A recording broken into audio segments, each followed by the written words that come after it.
4 বছর ধরে জাতীয় দলের বাইরে ক্রিকেটার নাসির হোসেন পাননি বিপিএল ও বিসিএল এর কোনো দল। বিয়ে কাণ্ডে হওয়া মামলা নিয়ে আদালতে হাজিরা দিতে দিতেই জেরবার দেশের ক্রিকেটে ব্যাড বয় নামে পরিচিত নাসির।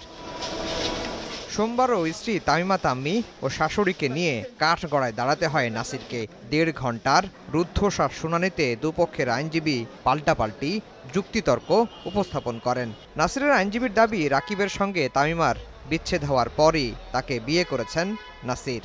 আমরা বলেছি যে তালাক যথাযথভাবে কার্যকর হয়েছে এবং মূলত বিষয় এটাই, তারা বলছে তো তালাক কার্যকর হয় নাই, না হওয়া অবস্থায় এই ক্রিকেটার নাসির তামিমার সাথে বিবাহ বন্ধনে আবদ্ধ হয়েছে এবং আরও অন্যান্য কিছু বক্তব্য।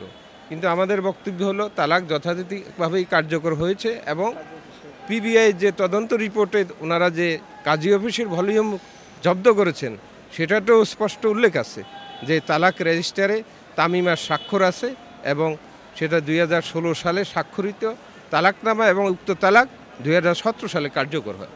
মানতে নারাজ বাদী পক্ষ। তাদের দাবি, বৈধ উপায়ে তামিমাকে বিয়ে করেননি নাসির, এজন্য তার বিচার হতেই হবে। আমরা সত্যি কথাটা বলতেছি এবং 7 মাস পরে হইলেও তদন্তে সেটাই প্রমাণিত হয়েছে। আমাদের প্রাইমা ফেসি কেস এস্টাবলিশ হয়েছে, আদালতে আমরা প্রতিটি বিষয় উপস্থাপন করেছি। উপরন্ত ওনাদের যদি অব্যাহতি পেতে হয় পুরো ট্রায়াল শেষ করে সেখানে সাক্ষ্য প্রমাণ দ্বারা প্রমাণিত হতে হবে। এই জন্য এই স্টেজে ওনাদের অব্যাহতি পাওয়ার সুযোগ নেই বলে আমরা আদালতের সামনে বক্তব্য দিয়েছি। কোর্টের মাধ্যমে আমরা এটা সুষ্ঠু বিচারে আশায় আছি, ইনশাল্লাহ সুষ্ঠু একটা বিচার পাবো, এটা আশাবাদী।